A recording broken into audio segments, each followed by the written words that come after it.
rolling vineyards, ancient olive groves, and sun-kissed beaches. Italy, a land of romance, art, and mouth-watering pasta. But beneath the surface, there's a tale of two different nations. A tale that has shaped the very essence of this boot kicking a soccer ball. The top part, where the shin guard would be, is northern Italy. The bottom portion, the heel, is southern Italy. Despite being on the same peninsula, these two regions are like different teammates. Italy, though seems united on the paper map, is vastly different in the northern and southern areas, especially in the financial sector. So what happened that caused such major changes to make Italy look like the two poles of Mercury? This is the question that leaves many scratching their heads. Believe it or not, the South wasn't always the poorer cousin. Around 1000 BC, southern Italy was a thriving economic powerhouse, well known for its fertile land. Its temperate climate and strategic location made it a hub for trade and agriculture. Cities like Palermo buzzed with merchants, while skilled artisans in Naples crafted exquisite goods. This golden age wasn't to last. Roman expansion, fueled by a need for farmland, led to widespread deforestation, gradually diminishing the South's once fertile lands. After the big Roman Empire fell apart in the 500s, Italy became a mess. In the north, things calmed down a bit under Charlemagne's rule, as the whole area of Europe was doing well economically. But down south, it was a total free-for-all. Different groups like the Byzantines, Arabs, and Normans kept taking turns being in charge. The Normans even tried to unite the south for a while under the Kingdom of Sicily. But their system wasn't exactly fair. Imagine a bunch of rich folks hogging all the power, while everyone else was stuck toiling away on farms, growing crops for them. Trade, which used to be a big deal down south, pretty much dried up. This meant there wasn't much of a middle class, which is a group of people with some money to spend. Without a middle class, it's hard for an economy to flourish. These contrasting influences molded the cultural identities of each region. North Italy's flat terrain facilitated the development of big cities and industries, whereas South Italy's predominantly mountainous landscape offered limited flat areas. This geographical disparity left a lasting mark on the economic paths of both regions, steering them in vastly different directions and being a big reason for the differences between the two sides of a coin. In 1861, Italy finally achieved unification as a single kingdom. However, the milestone proved to be a missed opportunity for the South. The new government, centered in Turin, prioritized industrial development in the north, neglecting the South's existing agricultural economy. Land reforms were either poorly implemented or non-existent. The South was further burdened with heavy taxes and the removal of protective tariffs on agricultural goods, leading to a sharp decline in agricultural production. This economic hardship fueled social unrest and uprisings, which were met with brutal suppression. Faced with dwindling opportunities, many residents were forced to make a difficult choice: flee to other countries or migrate to northern Italy in search of a better life. This mass exodus not only worsened the South's economic situation, but also created a brain drain, further hampering its growth potential. The climate of poverty and desperation in the South created a fertile breeding ground for the rise of the mafia. Organizations like the Cosa Nostra and the Camorra exploited the population's distrust of the central government. They positioned themselves as a twisted form of protectors and arbiters of justice, building a shadow government that continues to strangle economic development to this day. Businesses, especially small and medium enterprises, are often unwilling and afraid to invest in regions where extortion by the mafia is a constant threat. Dr. Pino Arlacchi, a leading sociologist and anti-mafia advocate, delivered a grim assessment of the criminal organization's impact on southern Italy's economy during a recent interview. His saying was, "The mafia's influence has been devastating.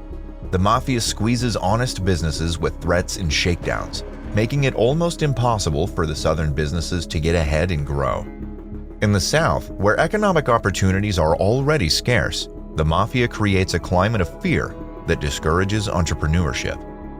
This fear also discourages large companies from setting up shop, further limiting job creation. In the 1990s, the negative influence of the mafia became tragically apparent. Fiat, a major Italian car manufacturer, maintained a substantial operation in southern Italy, with a key factory located in Melfi. However, the company was recently subjected to extortion demands by the Camorra, the Neapolitan mafia. This relentless pressure created an untenable situation, ultimately forcing Fiat to make the agonizing decision to close the Melfi plant in 2002. The closure resulted in a significant loss of employment opportunities and dealt a severe blow to the already fragile economic climate of the region. Some initiatives were taken that could improve on the worsening fate. One of them was known as Libera Terra, the Free Land Program. This project aims to take back land seized from the mafia and breathe new life into it, to turn these former mafia holdings into thriving agricultural businesses, creating jobs and proving a powerful message. A future free from mafia clutches is within reach. As all of this was taking place, the world was shaken by World War II. The Italian government tried to jumpstart the South's economy with a program called Cassa per il Mezzogiorno, Fund for the South, aimed at stimulating economic growth in the South through infrastructure investments, education initiatives, and industrial development. Regrettably, this initiative didn't achieve much success. Many of the funds assigned to it were either mishandled, taken by the mafia for their own use, or not used effectively. As a result, the infrastructure in the South is still lacking, and there's a shortage of easily accessible energy resources. Even now, a considerable number of businesses in the South have to pay the mafia for protection, which makes legitimate investment even less appealing. Italy may flaunt an impressive GDP per capita of $35,500, securing a spot among the globe's 30 wealthiest nations in 2021, but the south of the country remains mired in poverty. Southern Italy, previously known as the Mezzogiorno, encompasses regions like Abruzzo, Molise, Basilicata, Apulia, Calabria, Sardinia, and Sicily. Here, the average GDP per capita significantly trails behind the prosperous north. Despite a third of Italy's population residing in the south, their contribution to the nation's overall income falls short, accounting for less than a quarter. In stark contrast, the economic pulse beats strongest in the northern regions. Cities such as Milan, Genoa, and Turin form a thriving industrial triangle dubbed the Triangolo Industriale. Milan shines as a global financial and fashion capital, while Turin boasts a robust automotive industry, and Genoa thrives with its beautiful and prosperous port. The South grapples with ongoing struggles, marked by declining industrial production and a reliance on agriculture as the mainstay despite challenging climate conditions. All this has resulted in vast unfertilized patches in the once well-known fertile place of Earth. This creates a cycle of further brain drain that might last till the end of the world. Without major revolutionary changes, this cycle of decline threatens to persist indefinitely. The situation of the southern subcontinent might somewhat resemble the events that took place in India, constantly being ruled by various empires and finally falling into the hands of unwelcome Britishers due to some lack of unity. The subcontinent, once one of the wealthiest places, was fragmented into pieces that still bear some of the lingering effects of the unjust British invasion. But that's the story for another time. More and more young people in the South are feeling restless with the way things have always been. They're not settling for the usual anymore. Instead, armed with knowledge and bursting with new ideas, they're choosing to pursue higher education and look for innovative opportunities outside the usual paths.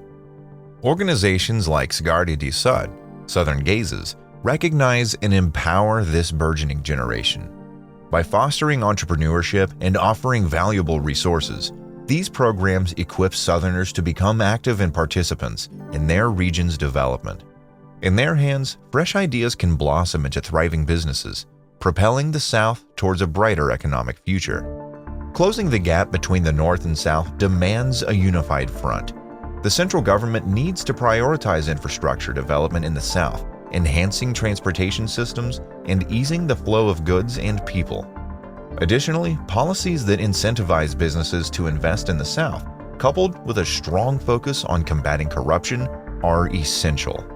The North also holds a key piece of the puzzle. Northern businesses can forge partnerships with their Southern counterparts, fostering a valuable exchange of knowledge and creating a win-win situation for both regions. Cultural exchange programs can further dismantle stereotypes and build a stronger sense of national unity. By working together, the North and South can create a more prosperous and unified Italy. An Italy that is unified not only geographically but also in terms of financial and cultural prosperity is a vision that resonates with us all. Thank you for watching. Don't forget to like today's video, subscribe to the channel, and click the notification bell so you don't miss out on any future uploads.